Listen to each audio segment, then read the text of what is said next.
Depends on what you're going to ask me. Okay. What are some of your recent projects? What are you doing these days? A recent project? Well, I have a pet script called Pappy Gun. Pappy Gun was the most famous unknown hero of World War II. Pappy was an aviator in the Pacific. His wife and 4 children were picked up by the Japanese when they came into Manila and incarcerated them in a prison camp.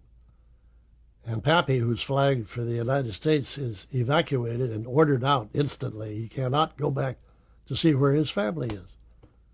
So he spends the next 3 years trying to find out if they're alive. Now he has 4 little kids with this woman, and it's a wonderful story. He fights 2 wars. He fights trying to get back to find out where the family is, hoping that they're still alive. And when he does find out through the underground, then you've never seen a guy work so many angles to get back into MacArthur's landing group and get back to Luzon. And the ending of the picture is happy, and still the family is emaciated but alive. So that's a project that Steve Spielberg should do. Steve, where are you? This is your kind of film. What in your career to date has been your proudest achievement? Proud?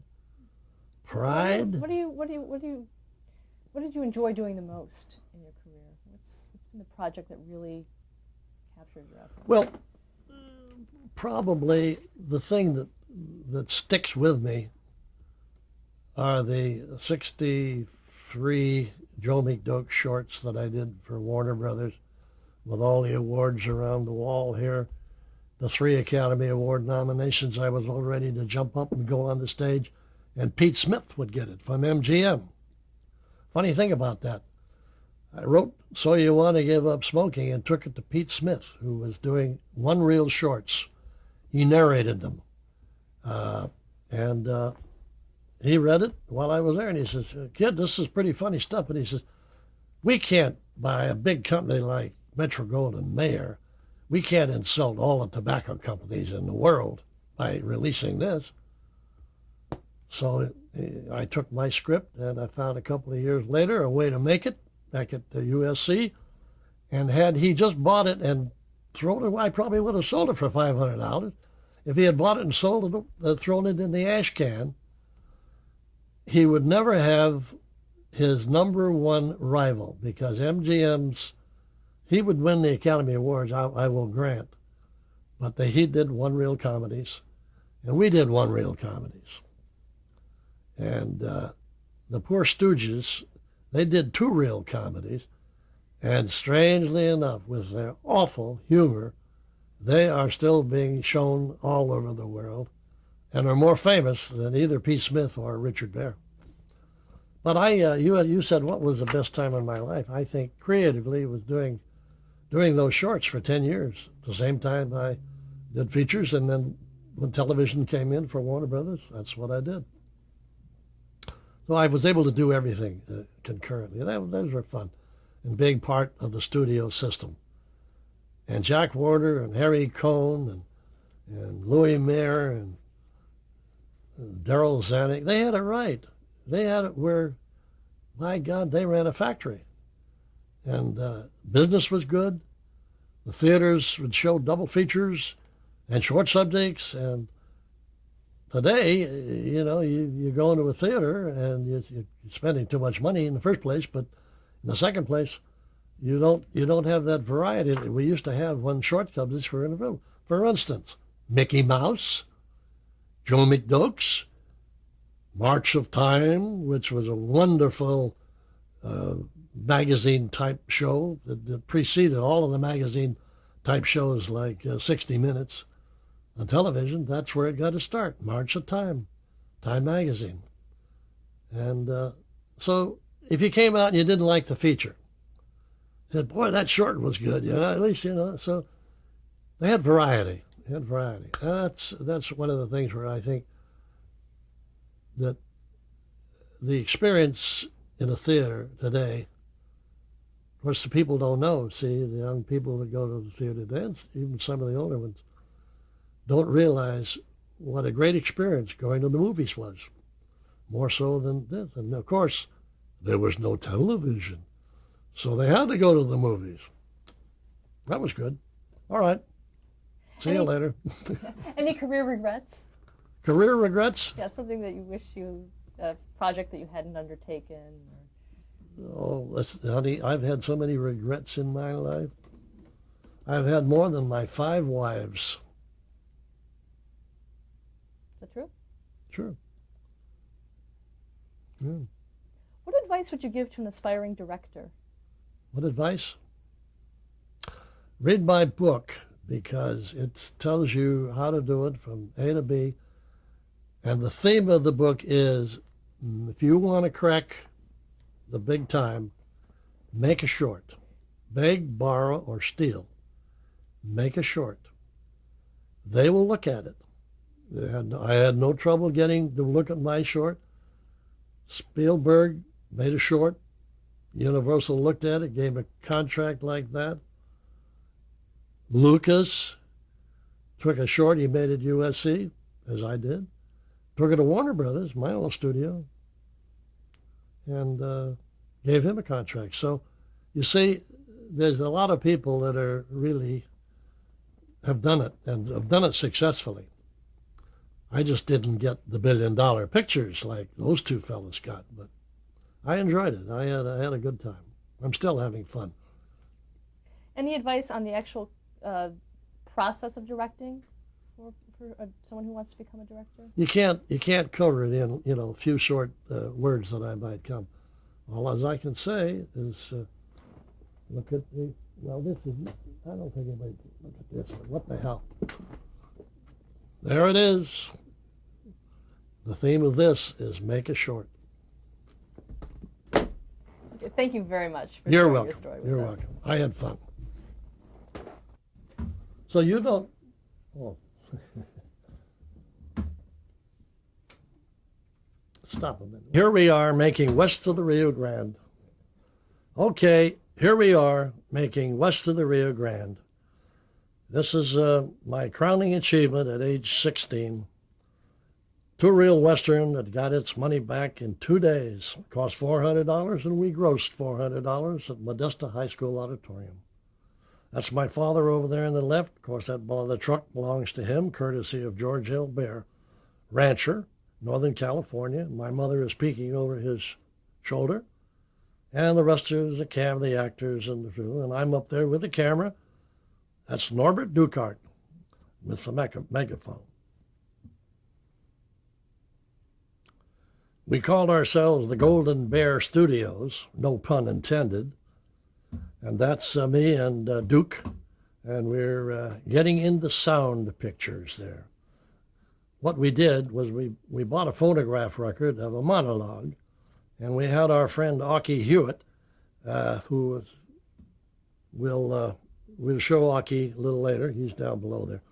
Anyway, what we had was a phonograph record with a monologue, a comedy monologue. And we placed Aukie Hewitt in the camera up in my third-floor studio in Modesto. And all he did was memorize the script and then lip sync to the record, and we had talking pictures.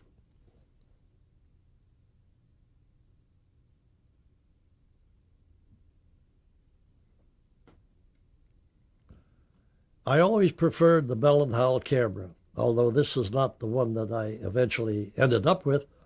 It belonged to George Pal, with George Pal's Puppetoons. That was a Paramount release. They made black and white, no, they made color short subjects, and they hired me as the cameraman. Of course, I was on the night crew with that famous person, Ray Harryhausen, who ended up being one of the most prolific special effects people in Hollywood. And that's us at George Pal. This is a picture I made for NTA, which became Republic Pictures. It's called I Sailed to Tahiti with an all-girl crew. And I had an argument with the cameraman, who was one of my best friends, Lenny South. And Lenny, first day of shooting on the boat out at sea, this is off the coast of Oahu, and on the first day shooting, he shows up with a camera mounted on a tripod. And as the boat heeled, of course, the tripod threw the horizon completely askew. And I had to insist that no, it's got to be handheld, because that horizon has to be level. Otherwise, you're going to make your audience sick.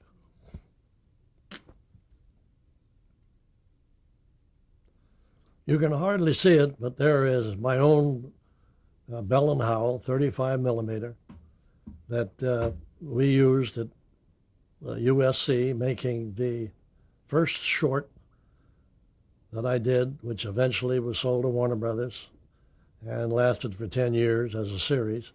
So You Want to Give Up Smoking. There I am instructing George O'Hanlon how to act cool.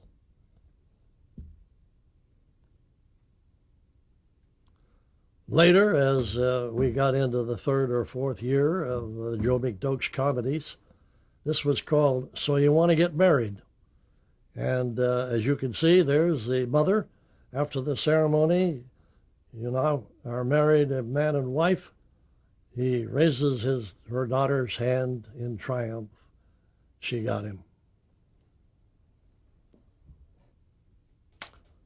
Joe McDoak's had a proclivity of saving money and doing everything himself. Here he is in a short we call So You Want to Be a Paper Hanger, and he ends up papering his buddy Marvin there in the background inside the paper. And ridiculous it sounds, it seemed to work, because a couple of years later, his wife Alice said, "What is that bump on the wall there?" So you have a third on. This is the, wait, I'll start again. This is our trademark, well copyrighted by Warner Brothers. It preceded every show, and Joe was truly behind the eight ball. Here's Bill Orr before he became my boss at Warner Brothers. We were making a film at the First Motion Picture Unit in which Bill always seemed to play either the drunk or the man that had the venereal disease.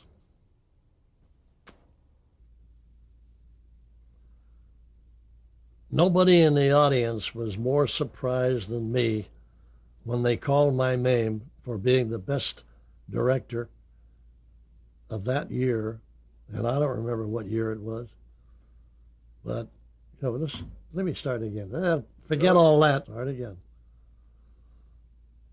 The night that the Directors Guild awarded the little plaque for Best Director of a television film, I was very surprised that I heard my name called. However, it was for a film called All Our Yesterdays. It was about an old lady who decided to come back. She had been a movie star in the silent days, and she was going to give all her old cronies one last job, and they were going to make a silent picture, All Our Yesterdays. And there I am. It was 1958. That was 1958. This is the final scene of my student film that I made at MGM, USC student film, which happened to be the first. It was shot on 35 millimeter. It was called The Oval Portrait. And it was about a painter that painted the life out of his wife by causing her to blah, blah, blah. I don't know. Too much stuff. Let's start again. Let's do it rolling. Yeah, I know. Let me get comfortable. This is the final scene of my student film at USC. It's called The Oval Portrait by Edgar Allan Poe. and it had to do with a painter who literally painted the life out of his subject.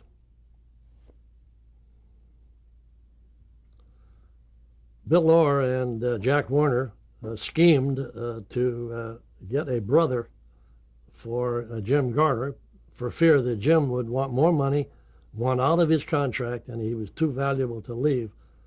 So their ploy worked. They hired Jack Kelly, who was a fine actor, to play Bart Maverick's brother.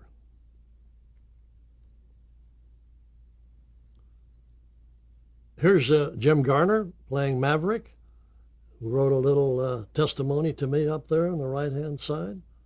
After all, I did discover him in a bar, you remember.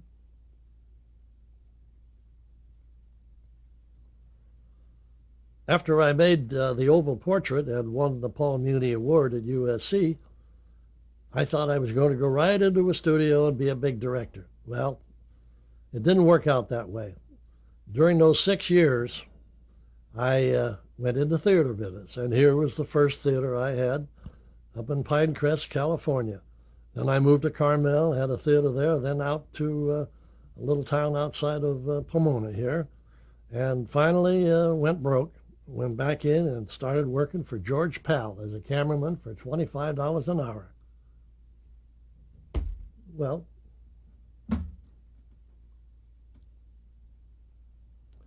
did I say an hour? I mean a day. Not an hour, not a day. It was $25 a week. Inflation has taken me over here.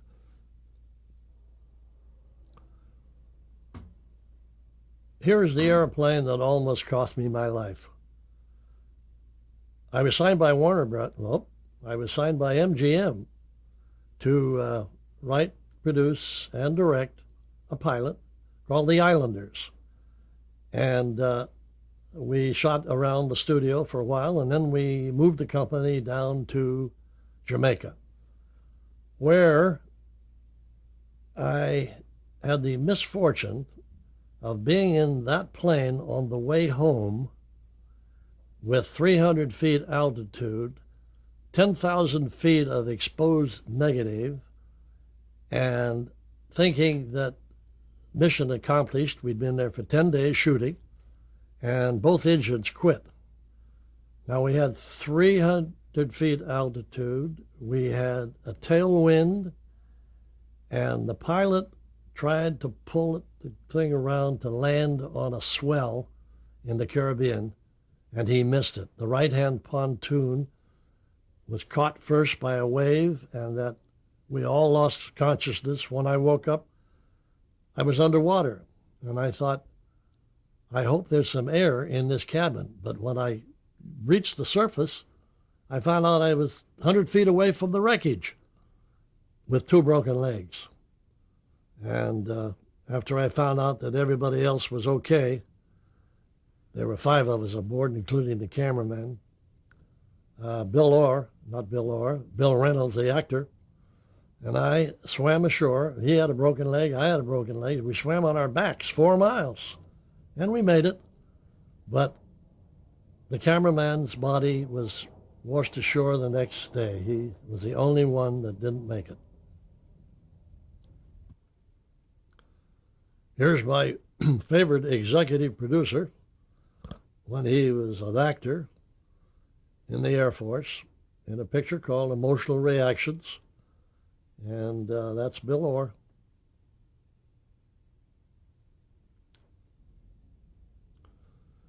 Before Garner became Maverick, and right after he had started working in Cheyenne doing small parts, he played one of the 3 leads in a feature starring Randolph Scott, which I directed. This is Shootout at Medicine Bend.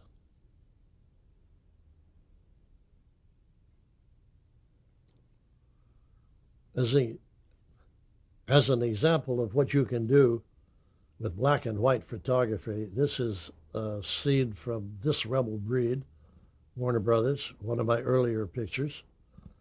And you can see the stark detail in the shadows, very, very good that sometimes you just can't get in color. Next. After Jack Warner retired, he convinced his son-in-law, Bill Orr, to retire also. A few years later, I found Bill that wasn't doing anything, and I had come up with this idea for Wicked Wicked, and I said, Bill, join me and be executive producer, which he did. And here's a shot made at MGM with the crazy killer who lived in the attic at that hotel and cut up the ladies one by one. He was quite a cut-up, that guy. In Wicked Wicked, whereas the hotel management thought that the ladies were moving out in the middle of the night without paying their bills, finally discovered that they were embalmed and set up like a mannequin, series of mannequins in the attic. Pretty gruesome.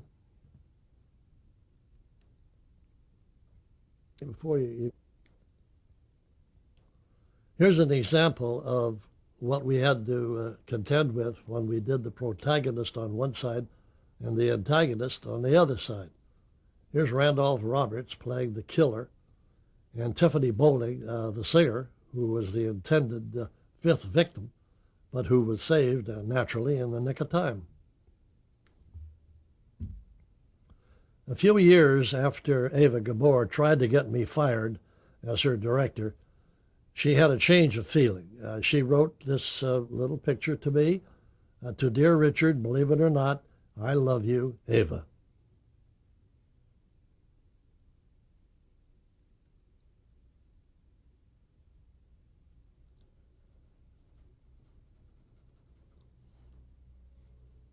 Well, now let me think, okay. One night at the University of Southern California, we were all honored by our student films. And of course, I made the first one, The Oval Portrait. And George Lucas, who incidentally I gave his first look inside our major studio when he was 18 years old, he came down to see me to find out if I could help him in his career, so I showed him how to direct. And then there's my other friend, Mr. Steve. Oh God, you can't use that. All right, that's that. I'm rolling now. A few years ago, USC called all of the important filmmakers down to see a retrospective of the student films that had been made there through the years. And since I had made the first one, naturally I was the tallest in this picture. But George Lucas was there, of course, and he had done the same thing I had done by making short subjects and getting jobs that way. All three of us did it. They made billions, and I maybe made $1 million or $2 million, but that's beside the point.